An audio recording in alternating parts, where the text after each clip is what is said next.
ना तो पीटीआई के एमएनएस पहुंचे, ना एमपीएस पहुंचे, ना उनके ओहदेदार पहुंचे, ना कारकुन पहुंचे। 10,000 तो क्या, 1,000 क्या, 500 बंदा नहीं इकट्ठा हुआ। कराची 5,000 बंदा पीटीआई ने इकट्ठा किया, जलसा हो गया था। कंटेनर रोक सके थे, 5,000 बंदे से नहीं रोक सकती थी पुलिस। काफटे तो 100, 200, 500 हजार लोगों के लिए होती है, ये कभी 5-10 हजार लोगों के लिए होती है। हर मंगल को अलीमा खान को एक शिकस्त होती है, एक सियासी शिकस्त होती है, क्योंकि वो हर मंगल को वहां पर अपनी कोई सियासी फतह लेने आती हैं और सियासी शिकस्त लेकर जाते हैं। इमरान खान की गारंटी उसके बच्चे नहीं दे सकते, महमूद खान कहाँ दे सकते हैं जिनकी कोई मुलाकात ही नहीं है। की है पीटीआई ने भी सियासत की है, पीपल्स पार्टी ने भी सियासत की है। दोनों एक दूसरे को बेवकूफ बना रहे थे। जाली अजरक और जाली टोपी जो एक दूसरे को पहनाई जा रही थी, सबको इसकी हकीकत पता था।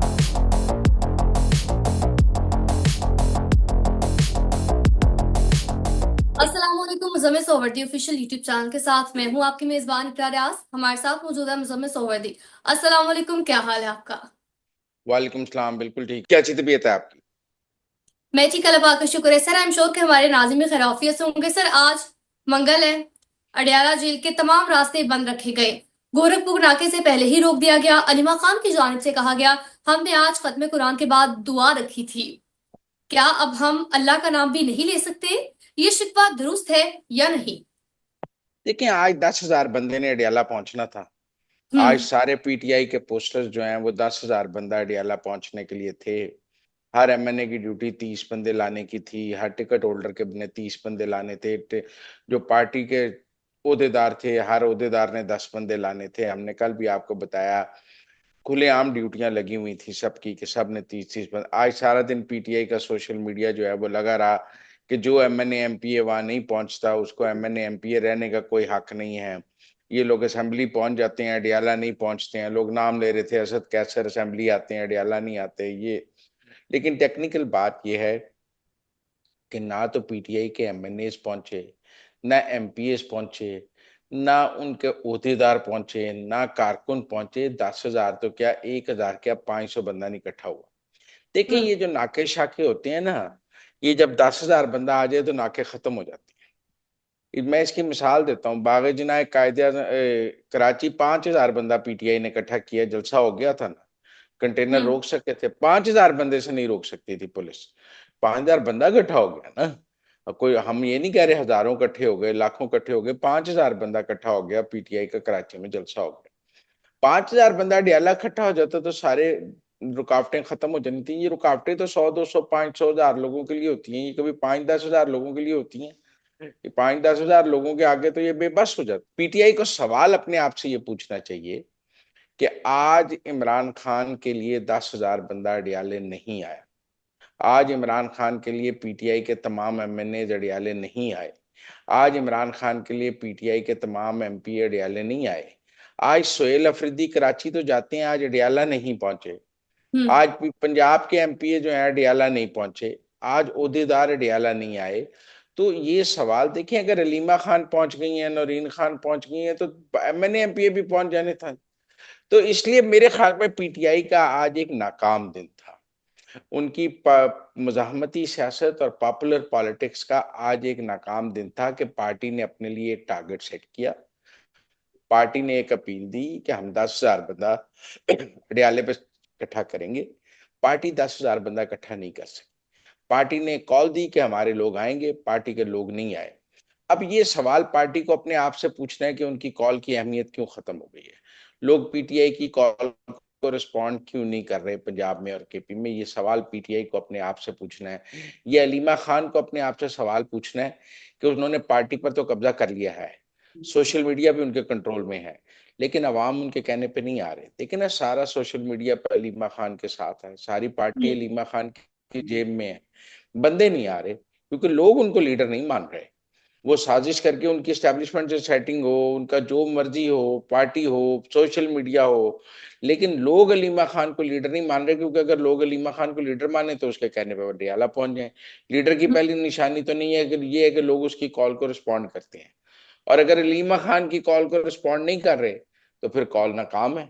मेरे ख्याल में आज तहरीक इंसाफ की नाकामी का एक दिन है, और ये बड़ी नाकामी है। इससे इमरान खान की रिहाई भी दूर होगी, इससे मुलाकातें मजीद बंद होंगी, इससे एस्टेब्लिशमेंट का हौसला बढ़ेगा, हुकूमत का हौसला बढ़ेगा, और पीटीआई के कारकुन का हौसला टूटेगा। तो सर क्या आप ये कह सकते हैं आज के दिन के बाद कि जो पीटीआई की सियासत है वो दफन हो गई है? देखिए, सियासी जमातों की सियासत एक दिन दफन होती है, एक दिन जिंदा होती है। हम्म। आज के दिन उसकी सियासत को बहुत नाकाम हुआ है। ठीक है। सियासी जमातों की जिंदगी में मौत और जिंदगी के दिन आते रहते हैं। लेकिन टेक्निकल बात यह है कि आज का दिन जो था वो जिंदगी का दिन नहीं था, मौत का दिन था। अब किसी वन डे लोग इकट्ठे हो भी सकते हैं, लेकिन आज इकट्ठे नहीं हो रहे। तो सियासत है मुझे आज के पीटीआई दिन। की शिकस्त क्यों नहीं मानती? नहीं, शिकस्त ही मानते हैं बेचारे, हर मंगल को घर चले जाते हैं, शिकस्त ही मान के घर जाते हैं। वो कौन सा, मेरा मतलब फतह के झंडे का। हर मंगल जब वो चक्री पे जाकर दुम्बा कढ़ाई खाते हैं उस रेस्टोरेंट हम्म। पे, तो वो हम्म। शिकस्त मानकर ही दुम्बा कढ़ाई खाते हैं ना। जब सरकार उन्हें चक्री छोड़ती है, रिहा कर देती है और कहती है कि आप हमारे लिए कोई खतरा नहीं, जाएं अपने घरों को चले जाएं, हम आपको गिरफ्तार करना भी मुनासिब नहीं समझते, तो हम्म। शिकस्त ही होती है ना। हर मंगल को अलीमा खान को एक शिकस्त होती है, एक सियासी शिकस्त होती है, क्योंकि वो हर मंगल को वहां पर अपनी कोई सियासी फतह लेने आती हैं और सियासी शिकस्त लेकर जाती तो मुजम्मिल साहब 8 फरवरी की अगर बात करें तो 8 फरवरी का बहुत शोर है। अलीमा खान जो है वो कहती हैं कि हम अपना लायामल नहीं बताएंगे, लेकिन इतना बता दें कि हम डी चौक नहीं जा रहे। तो आपको क्या लगता है फिर पीटीआई के पास प्लेट में क्या ऑप्शंस मौजूद हैं, टेबल पर क्या ऑप्शंस मौजूद हैं धरनों या इदारों पर हमला करने के अलावा? है। देखिए, 8 फरवरी को तो वो पहिया जाम हड़ताल कर रहे हैं और केपी में कोई एक बड़ा जलसा कर सकती हैं। अभी तक की जो है स्क्रिप्ट, उसके मुताबिक अभी उन्होंने अडियाले की कॉल नहीं दी है, और मैं समझता हूं कि 8 फरवरी को अडियाले की कॉल अभी नहीं आ रही है। अडियाले की कॉल के लिए उन्हें जो तैयारी चाहिए वो अभी उन्होंने शुरू ही नहीं की है। लिहाजा ये ठीक है कि लीमा खान कह रही हैं कि हम अडियाला नहीं आ रहे, लेकिन अडियाला वो आएंगे। कराची में सोहेल हम्म। अफरीदी साहब ने ऐलान किया है वो डी चौक आएंगे, और डी चौक मेरा ख्याल है ये को मार्च में आएंगे या फरवरी में।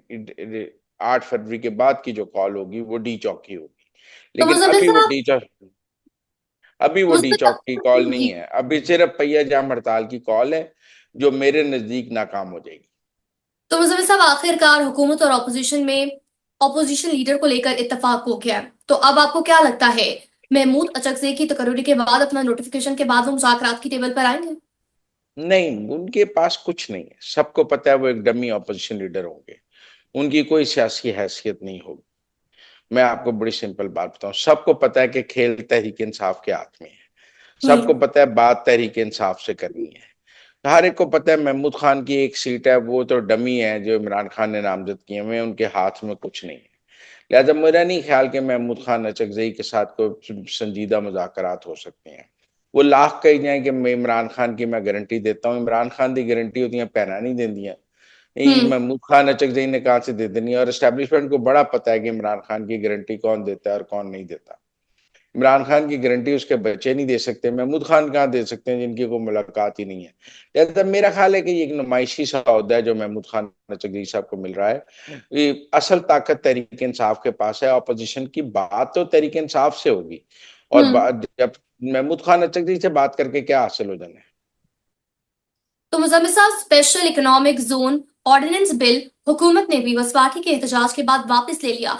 तो ये आखिरकार गलती कैसे हुई? ये ऑर्डिनेंस सदर के दस्तखत के बगैर ही जारी हो गया, थी पीपल्स पार्टी को एहतजाजन वॉकआउट करना पड़ा असम्बली से? मेरा ख्याल है एक अंडरस्टैंडिंग थी कि सदर उस पर दस्तखत कर देंगे। हम्म। सदर हुकूमत के तहत नहीं है, ये कोई आरफ अलवी थोड़ी है, ऑपोजिशन का सदर थोड़ी था, हुकूमत का सदर था। और हुकूमत के सदर से एक उम्मीद होती है कि हमारी चीजें नहीं रोकेगा। और वो आजम नजीर तारड़ साहब ने कहा है कि आजकल तो ई फाइलिंग का दौर है, हमें ई फाइलिंग में जब ऐवान सदर रिसीव हो गया तो हमारा मतलब था सदर साहब इसको दस्तखत कर देंगे, कोई इशू नहीं है इसमें। मेरा ख्याल है ये एतमाद का खेल था, और पीपल्स पार्टी ने एतमाद को ठेस पहुंचाई है। मेरा मतलब एक ट्रस्ट था कि जी सदर हमारा है, वो हमारी बात को नहीं रोकेगा। ये कौन सी ऐसी बात है जिस पर पीपल्स पार्टी बड़ा शोर मचाएगी। मेरे ख्याल में ट्रस्ट डेफिसिट हुआ है ऐवान सदर और ऐवान वजीर आजम के दरमियान। एक जो एतमाद का रिश्ता था उसको नुकसान पहुंचा है। वजारत कानून की तोजी एतमाद की बुनियाद पर पूरा उतरती है, कानून की बुनियाद पर पूरा नहीं उतरती। कानूनी तौर पर उन्हें इंतजार करना चाहिए सदर के दस्तखत का, लेकिन एक एतमाद है कि सदर हमारा है, ऐसी कोई बात नहीं है। जैसे समय से वो कैबिनेट की बहुत सारे फैसलों पर समरी से साइन हो जाते हैं, सर्कुलेशन से हो जाते हैं, वो भी एतमाद की बात होती है। लेकिन टेक्निकल बात यही है कि मैं समझता हूँ पीपल्स पार्टी और मुस्लिम लीग नून के दरमियान एक एतमाद का जो रिश्ता है उसको ठेस पहुंची है। और पीपल्स पार्टी ने साबित किया है कि वो आहिस्ता आहिस्ता जो है वो फासले क्रिएट करना चाहती है। देखें, ये छोटे छोटे वाकयात जो है ना, ये खलीज पैदा करते हैं, ये फासले पैदा करते हैं।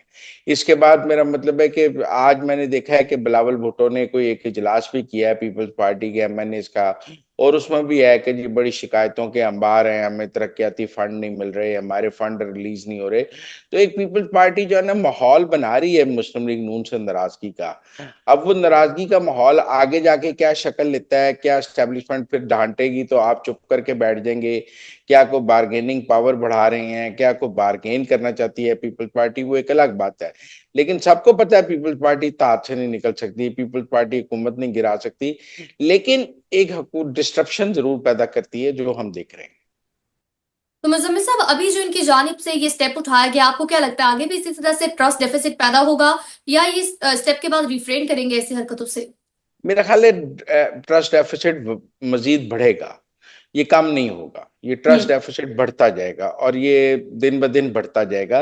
ये एक वाकया जो है ये बहुत सारे तहफुजात पैदा करता है। लोग समझते हो सदर ने डिच कर दिया, सदर कहेगा वजीर आजम ने डिच कर दिया, तो मेरा ख्याल है थोड़ी खलीज बढ़ेगी इससे।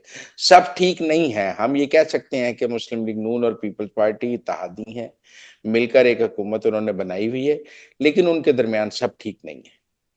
तो मुजम्मिल साहब, सिंधी टोपी और अजरक की अगर हम बात करें तो कहा यह जा रहा है कि सीएम केपी की जानिब से सिंध के सूबाई वजीर सईद गनी ने जो उनको टोपी और अजरक दी थी, उन्होंने वो वापस भिजवा दी है और ये कहा है कि आप इसकी लाज नहीं रख सके।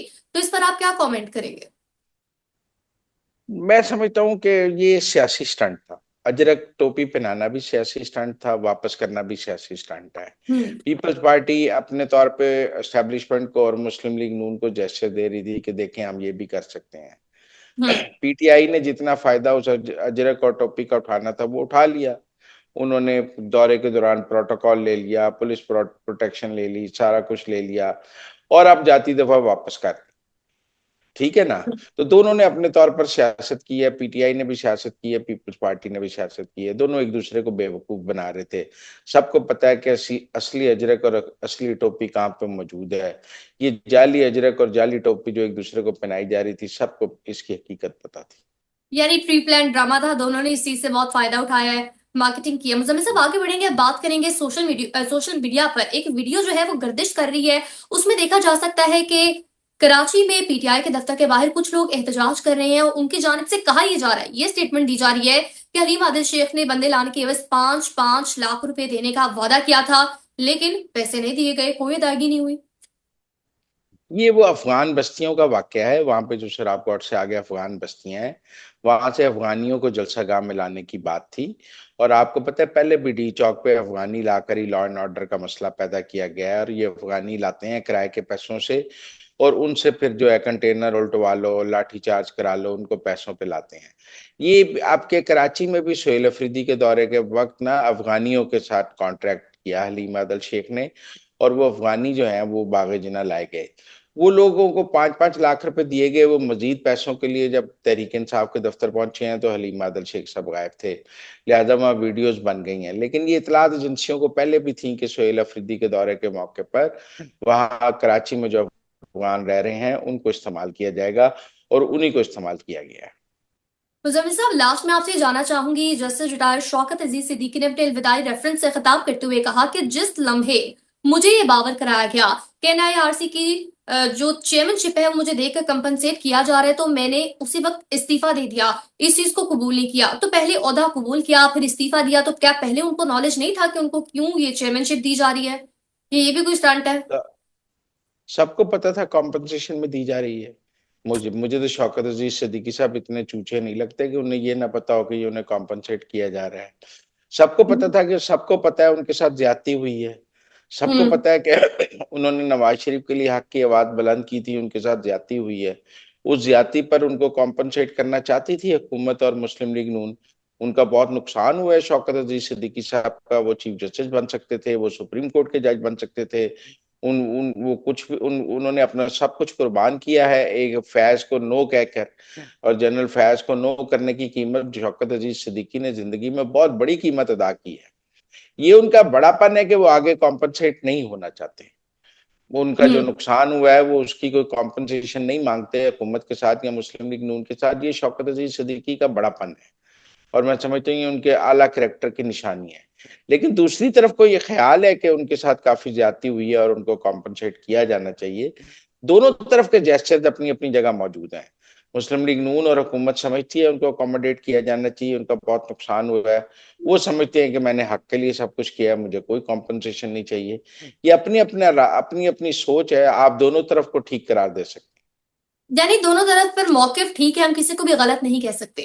तो नाज़रीन, हैं। अब तक बिल्कुल। के लिए इतना ही। आप देखते रहिए मुज़म्मिल ओवरदी official YouTube channel. Like share subscribe जरूर कीजिएगा। अपने कीमती फीडबैक से भी आप लाजमी आगाह कीजिएगा।